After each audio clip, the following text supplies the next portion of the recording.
Thank you. I think it's somewhat fitting to have a historian come and do the autopsy of the event after we've had a number of speakers.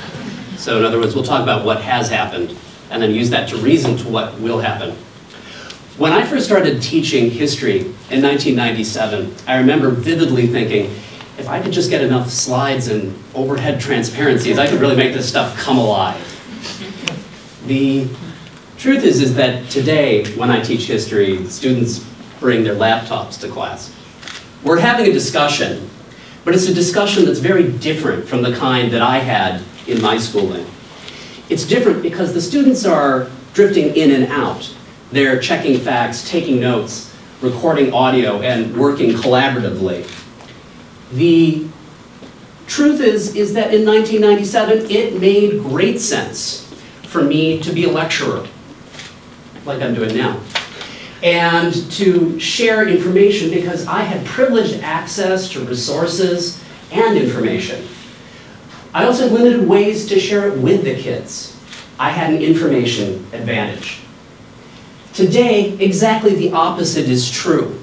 While it's critical that I have subject matter expertise to be an assistant, the students have almost instant access to information that is clear, compellingly organized, and is useful.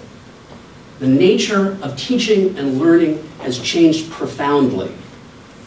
And I have to admit, sometimes that makes us as teachers nervous. Well, when you're nervous, there's always somebody there to give you a solution. And as we've seen today, right, the industry that has emerged is an industry designed to sell us what works. Unfortunately, there's many choices before us. How can we, in confronting these buzzwords, these hooks, how can we choose the solutions that really work best for us? How can we pick what matters? Today, I'm going to make an argument. The first part of the argument is offering you a methodology of how shall we evaluate these terms to determine what matters. The second part is an offered claim that the concept we need to focus is embracing risk. Risk should be the term around which we organize all of our teaching.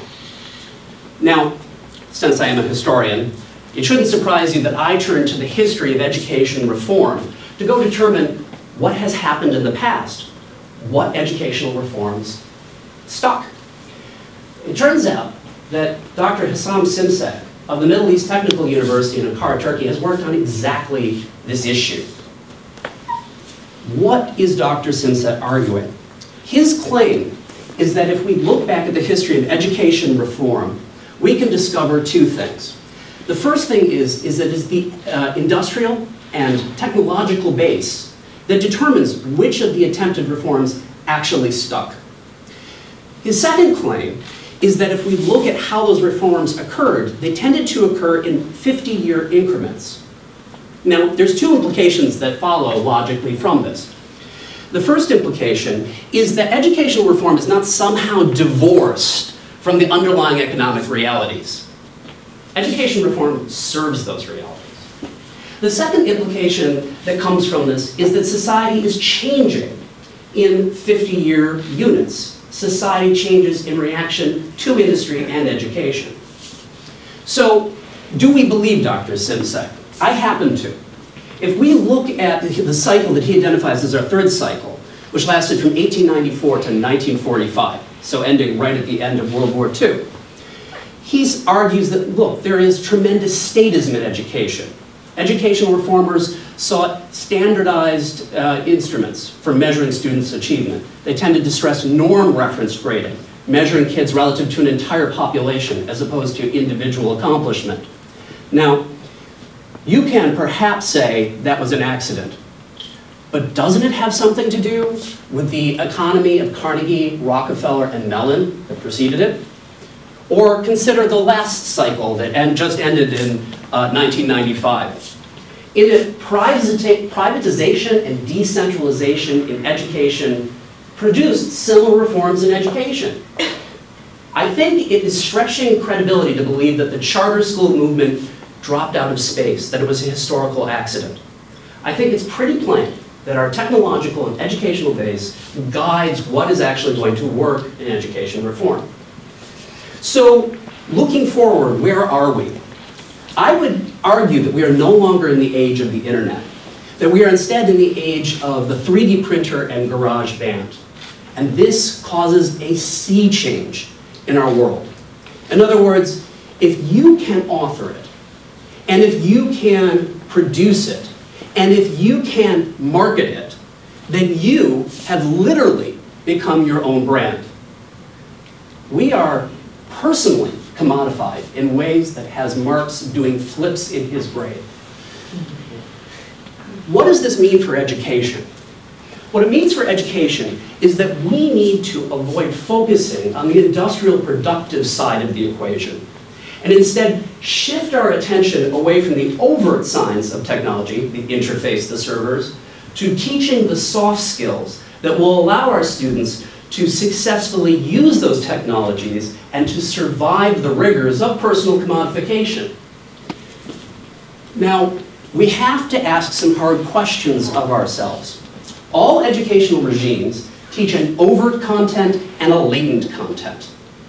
As teachers, we're trained to think about the formal overt content, and I think we oftentimes do a very good job. But the latent content sits beneath the surface and sends powerful messages to our charges.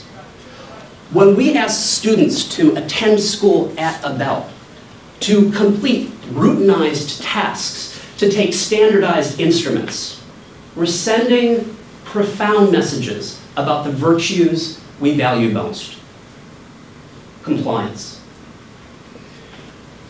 I recently had the fortune or misfortune, depending on how you want to frame it, to overhear a conversation in a local mall. In it, one student said to the other, "Oh, you missed nothing in class. You can just pick it up from Khan Academy later." If a student can say that to you about your class, you're wasting their time, and you will become a historical artifact. The reality is we've heard many things in common today. Many threads have been pulled together. I'm sure many of you are familiar with the work of Dr. Tony Wagner, who extensively wrote on Finnish schooling and creativity. We just saw the video by Dr. Angela Duckworth and her work on resilience and grit. I'm sure many of you have been entertained by Sir Kenneth Robinson, who talks about creativity in education. Now, whether we call it entrepreneurship, or grit, or creativity, I argue that they are the same thing. What we're talking about is resilience in the face of adversity. And that's what I would like to focus on for the balance of the talk. If we are to use the term entrepreneurship, I'm going to argue that that's about risk-taking. What do entrepreneurs do? What do they know? Well, they know how to do two things. First of all, they know how to intelligently evaluate a risk. They know how to decide which risks are worth taking and which risks exceed their capacity. Secondly, they know how to get back up and bounce back from failure or mispronunciation. Is that what we're training? Are we training resilience? Here's the difficulty. Let's think about how we primarily assess students. I would argue that is almost always through tests.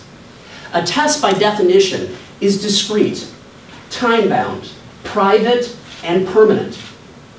If you make a mistake in September on a test, that costs you in June. Subsequent mastery of a skill is irrelevant in a testing mentality. Mistakes are the gift that keeps on giving. Is this the way entrepreneurs think? If it was, this, the Apple III computer, is the way that we would remember Steve Jobs. The Apple III computer was a miserable failure. As a matter of fact, in his prior interviews, he talked about this as perhaps a moment where he might have decided to give it up. Is this how you remember Steve Jobs? The truth is this is how I remember him. This was the advertisement that changed everything. The introduction of the Macintosh computer, and family-friendly computing. Steve Jobs knew how to bounce back. I would argue that this is what we need to be doing in education.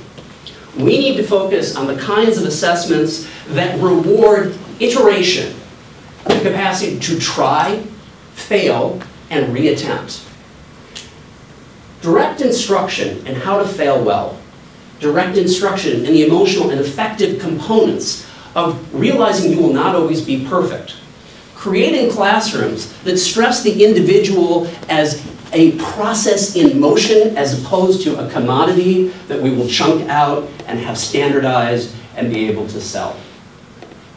Let's let them worry about that side of the productive equation. Now, this may sound threatening. After all, this isn't how we were trained. We were trained in systems that make us anxious about risk. This is threatening, but we don't have a choice. It's where we're going, like it or not. Thank you.